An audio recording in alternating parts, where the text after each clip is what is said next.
Welcome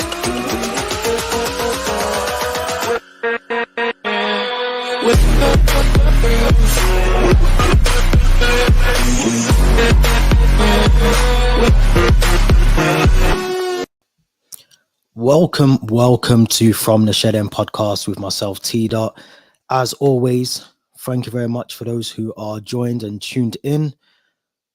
If you haven't already, make sure you subscribe to the channel, give us a like, let us know your thoughts, and also as well, if you hit the link tree description, the link in the description, you'll be able to find us on Spotify, Facebook, Instagram, all these other socials that we're on as well. So make sure you go and like those as well.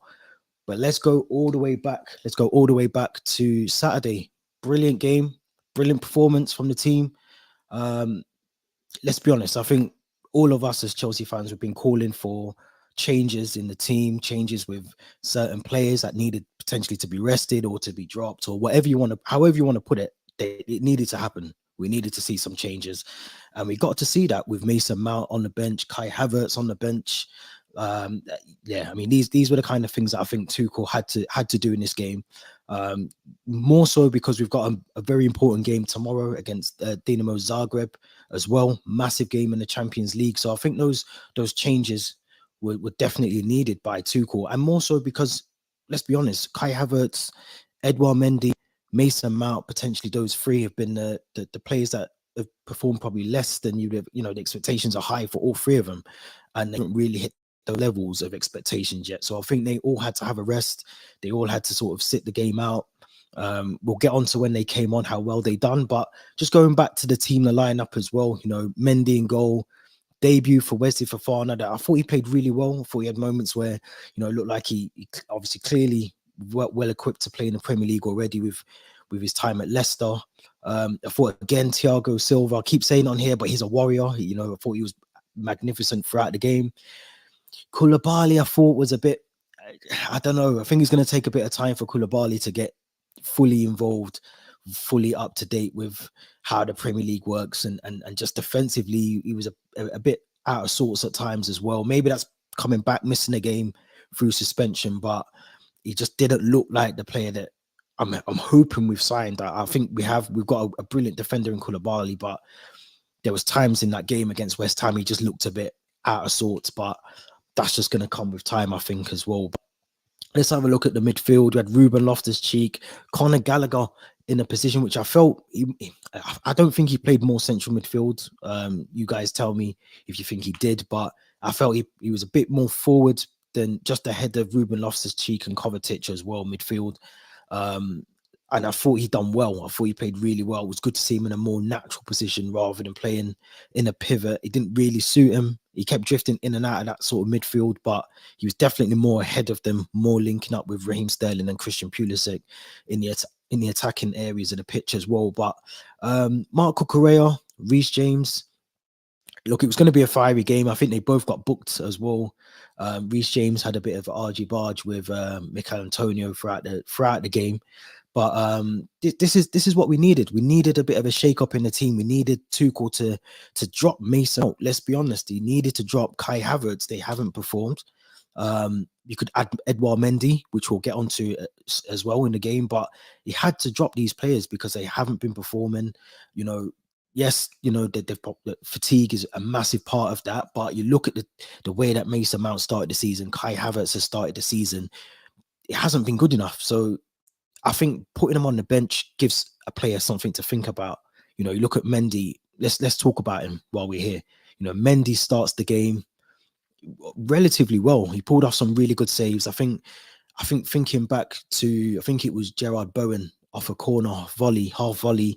In fact, let me go back a step, because Mendy, for some weird reason, was adamant he was punching the ball away at every given opportunity, as opposed to catching the ball.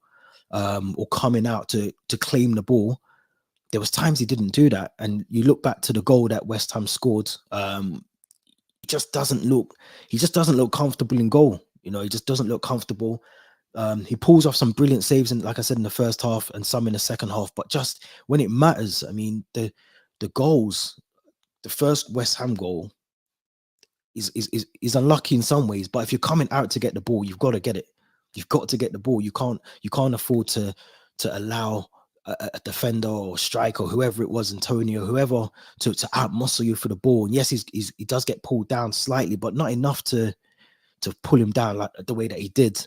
It's more happening more often. I think we're looking at Mendy as this, Edison level goalkeeper, Alisson level goalkeeper, and he's just not there yet. He's not there, and we've got a good goalkeeper in Kepa, who Thomas Tuchel, I think personally will play tomorrow. I think he'll play him ahead of Mendy, just for the fact that Mendy, again, has played quite a number of games to the start of the season.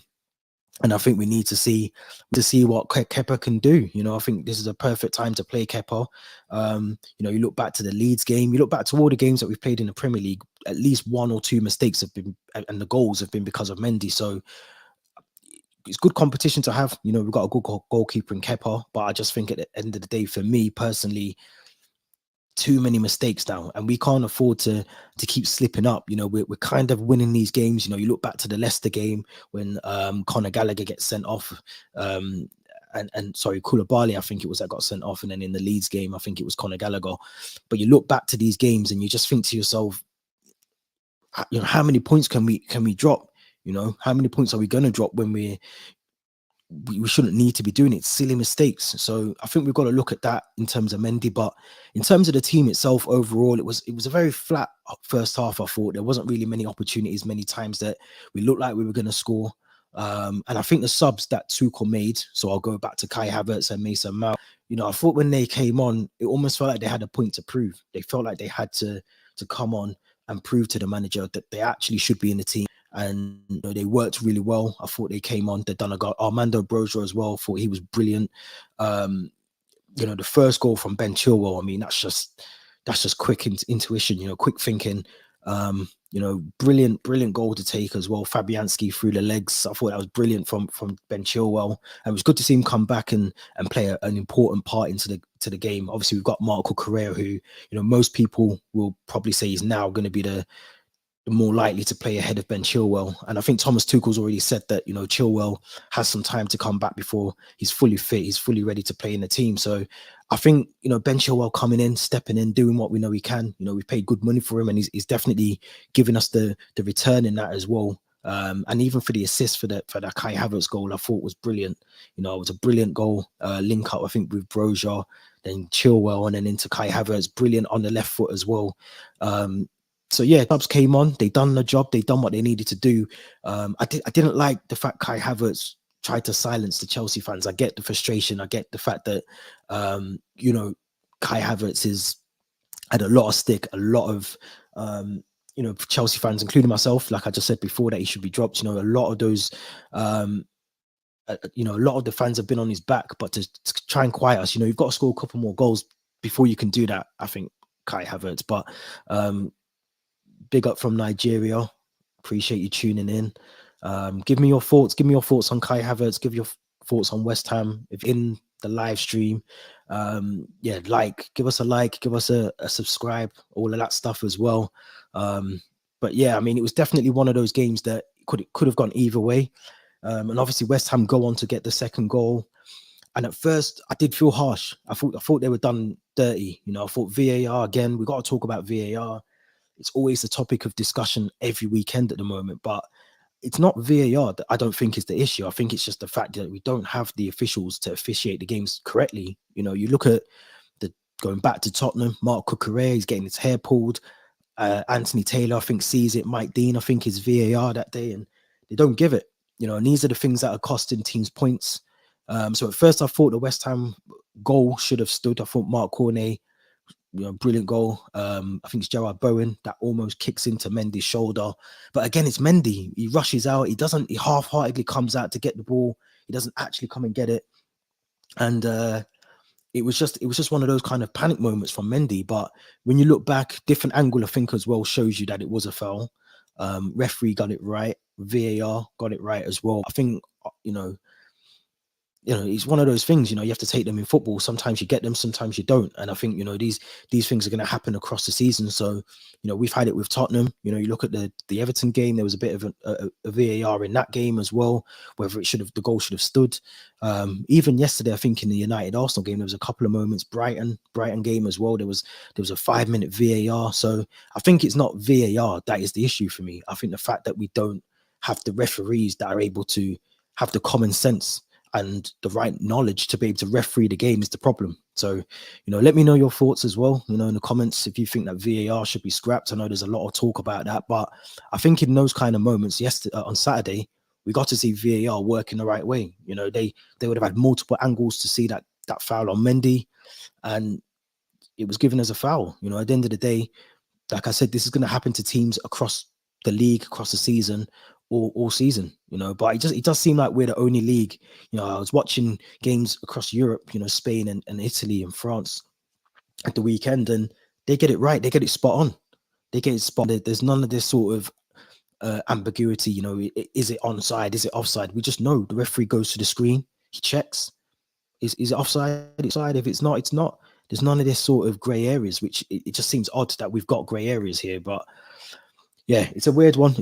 But I think we deservedly needed those 3 points, because you look now at some of the games that we've got coming up. Fulham, big game, at the weekend ahead of the Dinamo Zagreb as well.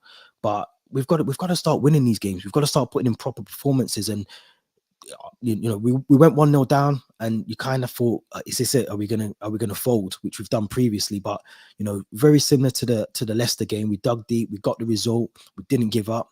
I thought Tuchel, as I said, got the subs right. I thought bringing those subs on at the time that he did. I think Mason at 60 minutes, Ben Chilwell and Kai Havertz, I think at the 70th, and then obviously Jorginho came on for Loftus-Cheek, which was good. Some of those players that you think might play tomorrow were given a rest as well. So for me, it was good subs. He got it right. He got it right as well, and we needed that. So we've got Fulham in the Premier League next, and we've got 2 big games: Liverpool at home and then Palace away, which are massive games. And then we've got Milan in that as well. So these games are tough. These games are going to be coming thick and fast. So we need to be, we need to be on the ball. We need to be able to dig deep, have a plan B. If it's not working as 5 at the back, revert to a back 4. Change things tactically, and the players need to be on the same page as Thomas Tuchel. I know I've been heavily critical of Thomas Tuchel at times, and he's got things wrong at times for me, especially transfers as well. Sometimes some of the players that we've wanted to bring in, we haven't potentially brought them in, whether that's Todd Bowley or Thomas Tuchel, but it hasn't worked. And I think the fact that we have got the players in now, you look at some of the signings that we brought in: Zakaria, Selina, the goalkeeper, Koulibaly, Cucurella, Patrick Aubameyang. These players are coming in. I think we've spent the most in a Premier League history in a summer transfer window. So, Todd Bowley hasn't been cheap in terms of trying to keep his hands in his pocket. He's well and truly back to Thomas Tuchel. And I think the players now, when we go 1-0 down, they have to dig deep. They have to put a performance in, because it's not going to be them that's on the chopping block. If we start dropping points and we're heading in the wrong direction in the table, it's going to be Thomas Tuchel. So I think the players need to dig deep when it needs to be. I think Fulham, they've started the season really well. You look at Mitrovic, that's going to be a tough game for us. Liverpool, okay, they haven't started well, but we know that they can give us a game. You look back to the 2-2 last season, January. It was a brilliant game, but we know what Liverpool are about.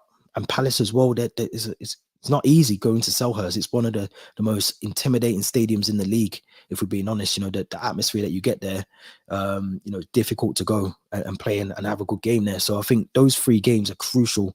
In between, I think we've got Salzburg and I think AC Milan in the Champions League as well. In between that, as well as Dinamo Zagreb. So this next couple of fixtures are key for Thomas Tuchel. They're really key. He has to get them right. He done that on Saturday. I thought he done really well. We got that right, but it's going to be key, man. We've got to get this right, I think. But for those, I'm going to put the interactive live stream in very soon. So if anyone wants to jump on and have their say about anything that we're talking about, West Ham, tomorrow's match, or just Chelsea in general, let me know. In fact, I'll pin it in right now. So anyone who wants to join, and we'll be able to get you in. So there we go. So it's right there.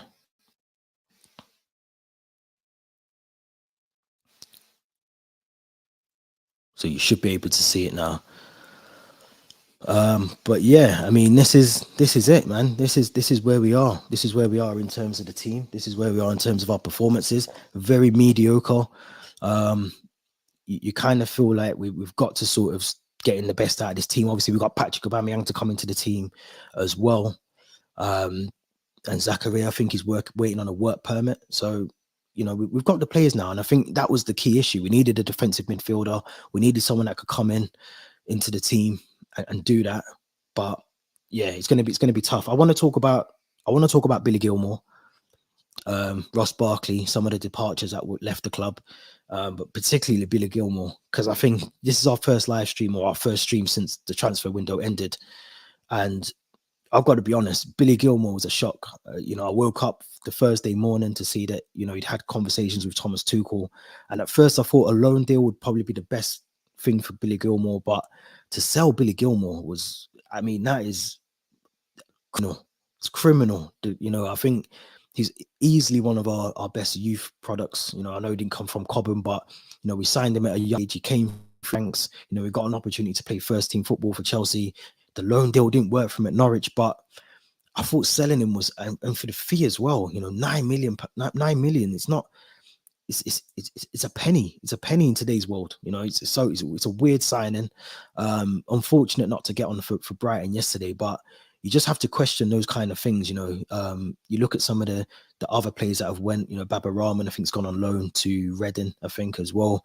But Ross Barkley was a key one. You look at all the players that we've got rid of. You know, Michy Batshuayi was due to go to Forest. I think he's gone to Fenerbahce or somewhere in Turkey now as well. So look, this transfer window for me wasn't about Todd Bowley, Thomas Tuchel getting everything right in this transfer window, because I just don't think that's possible. I don't think you can do that in a 30-day or whatever, how long the window is open for. You haven't got that.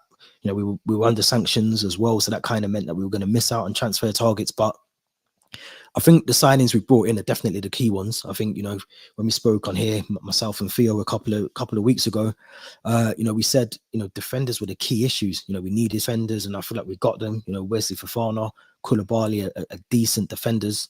But yeah, you know, I think bringing in aheemSterling was crucial. We've allowed Timo Werner to leave, which we had to get him off the books. I mean, Ross Barkley was on £200,000 a week. You know, these kind of players that would happily sit on £200,000 a week and not really do anything. So, you know, to pay him up or to terminate his contract with 2 years left, I think, on the deal still, he tells you that Todd Bowley isn't messing around. You know, he'd rather pay up than have you sitting on the wage bill. You know, Marcos Alonso was a weird one, because I think, again, we had to terminate Marcos Alonso's contract in order to get Patrick Aubameyang, which then meant that he could sign for Barcelona for free because there was no fee to pay for him, which I thought was weird.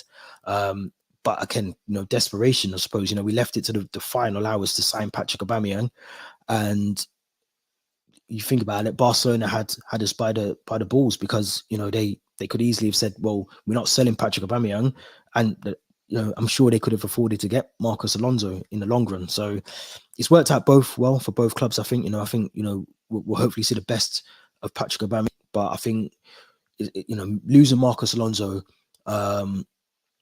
you know, he's done really well. I think I always call him the unsung hero, because that's what he is. You know, for me, he was one of those players that didn't necessarily get the praise, didn't really necessarily get the, you know, the gratitude for certain things that he did on and off the field, and on and off the ball as well. You know, there were certain things that, if you watch back, you know, he was one of those players for me that was just, you know, unsung hero. You know, and I think he'll do well at Barcelona. But as I've said before, you know, you look at the likes of Ben Chilwell, Cucurella, you know, Marcos Alonso potentially would have been, you know, third down the pecking order. So it makes sense for him to go. Kennedy, another one who I think's left the club as well. So there's been a lot of players that have left the club. I think, you know, we needed to do that. I think we needed to get rid of these players rather than have them in the team and, you know, keep them in the team just for the sake of keeping them in there. I think we needed to get rid of them. And yeah, you know, I'm looking forward to seeing, you know, Patrick Aubameyang. I think he's going to be someone, you know, we've been out for a number 9. We needed a number 9. We've got a number 9. Proven in the Premier League. His record isn't that too shabby as well. I think he was Golden Boot maybe 18-19 season or 19-20 season for Arsenal. He's Golden Boot winner. So, he's proven. He's a proven goal scorer. Yes, he's 33, but, as a stopgap for what we need, I think he's a brilliant signing for the fee as well. I think he's got to, he's worked with Thomas Tuchel before. So for me, there's no real issues. People talk about the time, the turning up to training late and things like that. I'll be honest, I'm not really bothered. As long as he performs on the pitch and he doesn't disrespect the club in a way that the likes of Lukaku has and other players that have come and gone, then I haven't really got an issue. I haven't got an issue with him. His timekeeping, that's something for the club and the owners and the coaching staff to deal with. But in terms of the pitch, he's just got to turn up and deliver. He's got to turn up and deliver and score the goals. And I think if we play someone like Conor Gallagher or even Mason Mount, someone just in there, I think that's the missing piece. We need someone a creative player that can do that as well. But look, we're gonna have to see. I think he should be fit for the Fulham game. Fracture, not nice. So we have to see if we can get him back in. I think he's training this week, and then hopefully we can get him playing for Fulham, which is a massive game. Like I said, Mitrovic is a threat for them. So easily we need our own threat going forward, and that has to be Patrick Aubameyang, the great Arsenal legend, as they like to let it be known. I'm sure they don't do that now that he's a Chelsea player. But let's talk about something else that happened just before we came online. The big man himself, Reece James, has signed a new 5-year contract at the club. So, it's a brilliant deal. I think he's the highest paid player or one of the highest paid players now at Chelsea. But again, wages are irrelevant if you're playing the way that he has.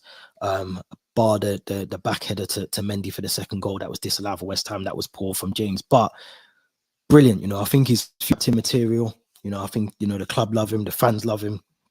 Obviously, Todd Bowley's come in, and if you look at some of the deals that we've got over the line already, this is a big one. You expect Mason Mount to be next, but a massive deal for Reece James as well. Signing, he's grew up playing for the club. It's the club that he loves. Brilliant player to have. Future and captain material for me. Someone that I think will definitely go on and have a long career, and you'd expect him to see out that contract. He's always a blue, forever blue. I just can't see him going anywhere else. So, to have Reece James sign a 5-year deal, which is what I'm happy about with Todd Bowley. He's signing these players, he's signing them for lengthy contracts as opposed to trying to sign them for 1 or 2 years. He's signing them for the future. He's signing all these players. You look at the youngsters that we've signed as well that are in the youth team. Chukwuemeka, Amari Hutchinson, Selena, like I mentioned earlier. All these players that are coming in, the youngsters, they're for the future. So for me personally, Reece James for me is going to be the key going forward. You look at Cesar Spiriqueta, passing the baton over to Reece James. As he kind of sees the end of his career, he's passing it on to the future, hopefully future Chelsea captain in Reece James, which I think, for me personally, he's got it. We got to see it against West Ham. He's not afraid to stand up and get in people's faces with Mikel Antonio, and he's done that a couple of times before. He's a world-class player as well. We've got to say he's arguably England's best right back, ahead of Trent, ahead of Kieran Trippier, ahead of Kyle Walker.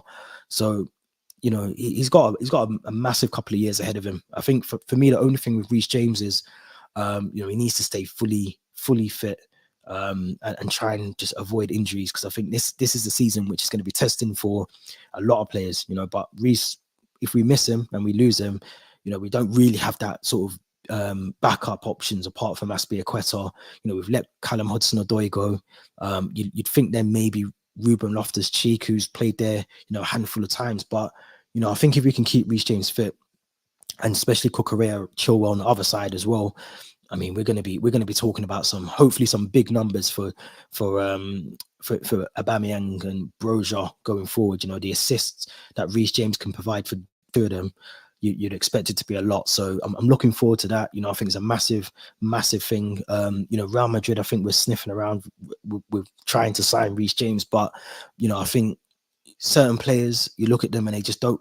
No other club is of any interest. You look at You know, a Trent, maybe Trent. I can't see Trent leaving Liverpool. You know, there's certain players that are just, it's just embedded in them to play for the club and not to move on. So yeah, I'm looking forward to that. You know, I think it's a good contract for James as well, and I'm hoping Mason Mount is next. But talking about contracts as well, and again, if you're tuned in, make sure you give us a like as well. Let us know your thoughts. Join in. I'll put the link in the description, so you should be able to see that.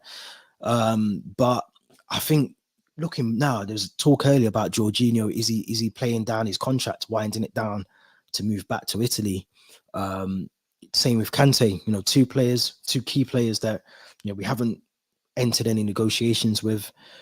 Both of them, I think, are beyond like 30 plus. So you look at the two of them, and you would have expected at least one of them maybe to leave this summer had we brought in the right players, or, you know, even offer a year extension or something. I don't know if there's a clause in there that allows us to that, but there's been no talk of any contract extensions for Jorginho or for Kante. And, you know, I mean, both of them, especially Kante, you know, he seems to be struggling, whether we're rushing him back too early, whether we're not allowing him to recover properly, or whether it's just the fact that he's just an injury prone player now, that he's, the position that he plays, you know, is very intense. You know, he's constantly running around, he's constantly having to track back, he's constantly having to get those tackles in. And, you know, when your hamstrings go once or twice, or, you know, you have the odd injury that just kicks you out for 6 weeks, 8 weeks, you know, the rehabilitation for that, if you're being rushed back, you never, you know, your muscles never repair, your legs never repair, your body just doesn't repair. So I think, you know, it's harsh on Kante, it's harsh on Jorginho, because for me, they've both had their spells where they've done really well for us. But I just think somebody's got to give with them, because, you know, Kante seems to be more in the injury treatment room than he's on the pitch, and Jorginho puts in an 8 out of 10 every 4 or 5 games. So it's not consistent, and I think that's where we're going wrong. I think we need to. I think that's where we're going to struggle, you know, going forward, and we need to recruit sensibly over the next year or so, to do that, to cover those. You know, like I said, we've let go of Billy Gilmore. Ethan Ampadu's another one that's gone on loan as well. I mean, we've all been saying it before the transfer window shut, but we need to really look at our midfielders, and we still need to. You know, Can's not going to season being able to play week in, week out, with the way that the congested fixture list looks like for, you know, before and after the World Cup as well. And Jorginho, like I said, he puts in a good shift every now and again, but he's not consistent. And, you know, when you want to try and compete for the league, or you want to be going as far in the Champions League as possible, or winning the FA Cup, Carabao Cup, you know, you need these players to constantly do that, constantly be you know, at that level. And if they're not doing that, and you're being exposed in midfield, and you know, that has happened to Jorginho at times where, you know, he's been playing with a Conor Gallagher, or he's been playing, you know, there's times where he played with Sal last season.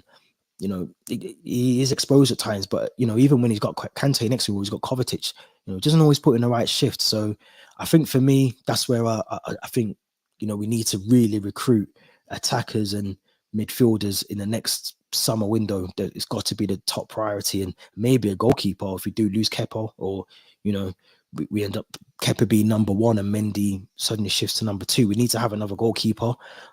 Whether that's Selena, we don't know. I think he's coming from Chicago Fire. But yeah, we'll have to see with that as well. We'll have to see. But let's move on. Let's move on and talk about tomorrow's game. Early kickoff. I don't think we've ever played Zagreb before. I'm pretty sure we haven't, but I'd expect some changes. I'd expect some changes in the team. I think, you know, we might see, I think we might see, I mean, I've got my team here that I've gone for. And probably just because I think, yeah, we need to obviously rest players for Fulham. Like I said, we've got back-to-back games from now until possibly the end of September going into October. First obvious one is Mendy has to be dropped for this game, not because of being rested, but I think we need to give Kepa the opportunity now and just say, look, we did it when it was Kepa, when Kepa was, you know, under Frank Lampard, and he was dropping howlers week in, week out. We dropped him. You know, once we got Mendy through the doors, he was dropped, and Mendy was number 1. And it's only right that we give Kepa the opportunity now to prove himself to Tuchel and the club, and reward them with obviously sticking by him. I know there was opportunity for him to leave in the summer, and he's decided to stay. So now is his opportunity, whilst Mendy's having howlers and dropping clangers, for him to come into this team and do well. I wouldn't change my defense. I've gone for the defense that almost started. Obviously, Cucurella started on Saturday, but I think Chilwell needs the minutes, and I think this is probably a game that you would potentially start with maybe Chilwell, bring on Cucurella if you need to. But I think I'd have to stick with those back three of Koulibaly, Silva, and Wesley Fofana. My worries, Silva, another one very similar to Kante. 38 years of age, and still playing, week in, week out. At some point, you do expect an injury with Silva. He is a warrior, but at 38 to be playing as many games, and even just the traveling as well. We got to factor all that in. Training, it's a lot for someone of that age, but he keeps himself in good shape by the looks of it, and I'd stick with him. I think we have to get. Our group is relatively. You look at the group that we're in. You would say that it's relatively easy, but there are no games in football. So I think you have to look at, we've got Milan, we've got RB Salzburg as well. You'd look at Milan potentially being the hardest out of the teams, but we've seen it before when we've gone to other, other leagues or other teams across Europe, and we've struggled. We've struggled. So I think we have to put out a half decent team. My midfield, I've gone for Jorginho, I've gone for Kovacic again, another player that I thought played really well. I think he had a half decent chance against West Ham on Saturday. But yeah, Kovacic would have to come into that midfield for me, with Jorginho as well, and maybe Gallagher again, very similar to how I felt like he played against West Ham on Saturday, almost drifting in and out of that midfield. We could easily play him, put him back in here, and play him alongside the two of Jorginho and Kovacic as well. But I feel like he's more likely to be sitting ahead of the two midfield and almost supporting Sterling. And I've gone for Broja, who again, I keep saying it. Yes, Kai Havertz scored. He scored a brilliant goal. But I think we need to play Broja. I think we've signed him. I think he's another one who signed a 5 or 6 year deal. And I think we have to play him. We have to start playing him, because I think he needs to understand it's training with a team is one thing, but when you're actually playing in the games, and training is one, playing in an actual game is a totally different environment. So I think we have to start nurturing him in and giving him the opportunity to play games, whether that's against Dinamo Zagreb or whoever, but we need to start playing him. And I think the only other option here, I think, would be Hakim Ziyech maybe on the right, with Sterling up front. But if we do that, I think you have to drop Conor Gallagher, and you have to put Kai Havertz in the middle of that as well, as that almost that false nine. If he was to drop Broja for Hakim Ziyech, who again, seems to turn up most of the time in Champions League games and play really well for us. So I think Thomas Tuchel may do that. He may go for Hakim Ziyech instead of Broja. But if it was me personally, and you want to try and get as much attacking options for, Sterling has been Sterling. He's been brilliant. He's been the one that you can kind of see a difference in the front three or the front two.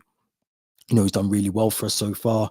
Been unfortunate a couple of times where his goals have been offside, but when he scores, and he's the one that looks a threat going forward for us. So I think, as he said, as Thomas Tuchel said when he signed for the club as well, he's been given reassurance that he will start quite a few games, and I can't really see any difference in this one. You might bring him off if we're 2-0 up, or we're playing really well and it's 3-0 second half, and we've got time to bring players. I think Sterling has to start in this game. I'd give Broja a chance. I know I keep saying it, I'm like a scratch record, but I think he deserves an opportunity to come in and give Tuchel something to think about going forward. Hakim Ziyech is another option, but I think wise in this kind of game, for me personally, you'd have to favour your attacking players in these kind of games. And I think we need to switch things up. We need to give ourselves the opportunity to just test out the team, test it out well. I'll be honest, I don't know much about Zagreb. I don't really watch Croatian football, so I can't really give you any insight into them. But I don't think we've played Zagreb before, if I'm not in a competitive game anyway, that I can remember. Someone in the comments might be able to tell me if we have, but that would be my team that I would go with. I think, it's it's a team that we need to kind of keep the consistency, which is one of the things that I've said. Tuchel at times doesn't look like he knows what his best 11 is, or what his strengths are in terms of his team. And I think especially defensively, you have to try and stick as much as possible. I think when you change too much at the back, it just disrupts a lot of that cohesion that you should hopefully have, especially with the three centre backs as well. There's also talk about maybe 4-4-2 or 4-2-2-2 as well, maybe four at the back. But I think just it seemed to work now that we've got Fofana in the back three as well. And obviously Tuchel wanting Fofana, more than likely would play three at the back, but could be an opportunity to drop Silva, rest him. But I just think with the experience of Silva, you'd need him in a game like this. You'd need him to just, Fofana is a massive game for him. I know, he's probably played a handful of European games for Leicester, but it's when you're stepping up to the Chelsea level, it's a bit different. So, and Koulibaly, again, like I said earlier on in the stream, he didn't look very confident, in my opinion. But I don't know what your thoughts are as well. So again, leave them in the comments. But yeah, I mean, that would be my team. That would be my team going forward. I think for tomorrow, as I said, it's an early kickoff. So yeah, it's going to be, I mean, I don't like early kickoffs. They're the worst. They're the worst because, it just sets you up for the rest of that evening. You don't want to watch the evening games then because, yeah, you just don't want to watch them if your team lose. But I think we've got to win. We've got to try and win this game. I think we need to perform as well as we can. Like I said, Salzburg, you reckon we should beat them, but AC Milan are the ones that I think will be us opponents in the group as well. But I think if we can beat Zagreb, which we should, I think this is the time where I'd probably bring off Sterling, or I'd probably, bring off Silva. Maybe, again, Ben Chilwell, who Thomas Tuchel's already said is in need of more minutes, but is way away from match fitness. But these are the sort of games that you'd probably give him, 60-minute run out and bring him off and allow Cucurella to come on and just fill in for the last half an hour. But yeah, let me know your thoughts. Let me know your thoughts. Who would you go with? What would you do? Who would be your ideal lineup going against Dinamo Zagreb? I'm going to leave the link open for a while to see if anyone wants to jump in and have their say or anything. But yeah, this has got to be a crucial time for us now. I think in terms of just getting results, churning out these results, because if you look at our fixture list, it's a difficult one. Look at some of our fixtures coming up now. Like I mentioned earlier, just in the Premier League as well. We've got some tough fixtures. I'm going to bring them up. Let's get the fixture list up. So we're on early. We're the early kickoff on Saturday. Massive game. Literally down the road at Craven Cottage. And then we've got a big game again on a Wednesday. Home, 2 home fixtures, which is good. Back to back with RB Salzburg, and then we've got Liverpool on the Sunday. So you look at these games and you look at that there again. I think that's when we've got that international break. Come back, we've then got Crystal Palace on the Saturday, and then again AC Milan at home, massive game. You look at Wolves again. Home fixture, we should beat Wolves. Although, let's talk about that right now.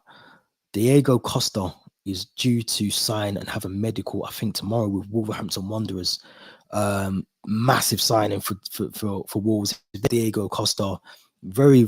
I mean, I'm almost surprised we didn't attempt to go for Costa as opposed to going for Patrick Aubameyang. But I think Diego Costa still got it. I haven't really been watching him since his days at Atletico when he went back there. But yeah, I mean, it's a weird one. It's come out of nowhere. But Wolves, if they can get him, I mean, who wouldn't want to see Diego Costa back in the Premier League? It's a massive league, massive player. I say it all the time on here, but I still feel we haven't replaced Diego Costa. Hopefully, Patrick Aubameyang is that replacement for the time being as a stopgap. But what a player for us! What a player! Takes me back to the battle at the bridge with Spurs, the brilliant game that we had with Eden Hazard scoring that sort of last-minute winner to give Leicester the league. But going back to the fixture list as well, got AC Milan after Wolves, Villa, who by then may not even have Steven Gerrard in charge if they carry on the way they are. And then Brentford. So that takes us up to kind of October. Some tough games in there, very tough games. Villa is another really difficult ground to go to. The fans almost play as the 12th man there as well. We know what Brentford are like. Ivan Toney was scoring a hat-trick at the weekend. So these games are not going to be easy at all. Not easy at all. And I think we have to consider the players that we want to try and bring in. And yeah, I think we've got to really nurture the players that we've got now. I'm interested in Zakaria I think once his work permit sorted, how he fits into the team as well. And Patrick Aubameyang has to hit the ground running, because we're gonna need points out of those games. You look at that fixture list now. You look at the Fulham game, Liverpool, Palace. Those 9 points there, even Wolves. 12 points. We've got to get the points. We've got to. We can't fall behind. And you look at all the other teams. Arsenal, Tottenham, City. Haaland already scoring. They've got 20 goals already. But with 6, it's not the end of the world. With 6, but those games that I just mentioned. Look at where Brentford are.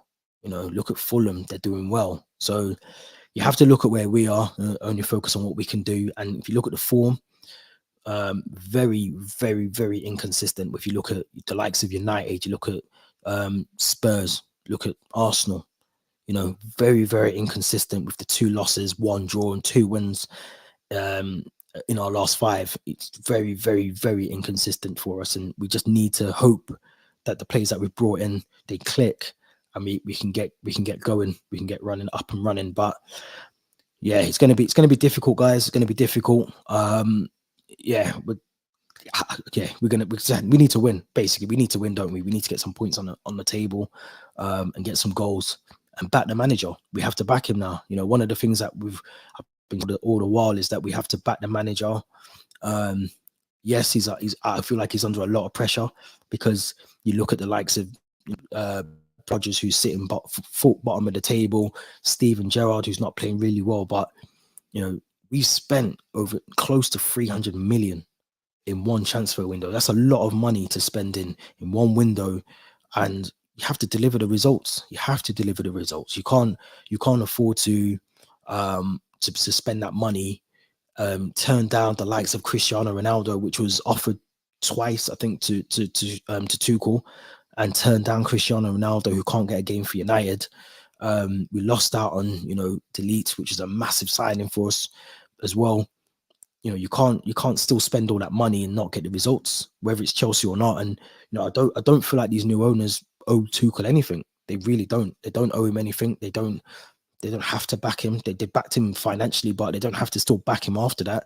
Their job's done. They've spent the money. They brought the players in that he wanted, and clearly he wanted Aubameyang. So he has to deliver. He has to deliver results.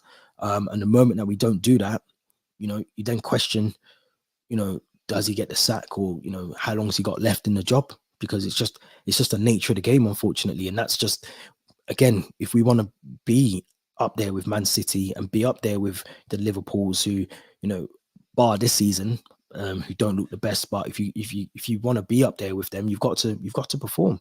You've got to get the best out of the squad, even when the squad isn't performing or you've got injuries. You still have to perform. So part of it's down to the players, but it's all on Tuchel now. It's all on Tuchel. He picks the teams. He has to get the best out of his team. He has to changes during the games as well, and prove that he's the man for the job, which I think he is. I'm not going to doubt him at all. I'm going to back him. But the moment these results start slipping, he's going to be the first one on the chopping block, unfortunately, as a Chelsea fan. We've done it before. Yes, he won us the Champions League. Yes, we got the Club World Cup, but it's time to move on now, and we're supposed to be getting better. And you look at some of the performances from last season. You look at the pre-season fixtures as well. The way we started the season, it hasn't been the best. So things have got to change quickly and rapidly as well, for Tuchel. But yeah, we're gonna have to see. But guys, thank you very much. I can see a few of you tuned in, so I appreciate that you're locked in and tuned in. As I said earlier, there's a link in the description, so make sure you click that. That will get all our social accounts for you as well. And again, Spotify, Apple Podcasts, we'll have our next podcast episode out shortly. Theo's in Mexico at the moment, enjoying himself, so once Theo's back, we'll have some podcast episodes back as well. But thank you very much for tuning in. This has been From the Shed, and make sure you subscribe, smash the like button for me as well. And we'll be back. We'll do these lives a bit more frequent now, I think, as well.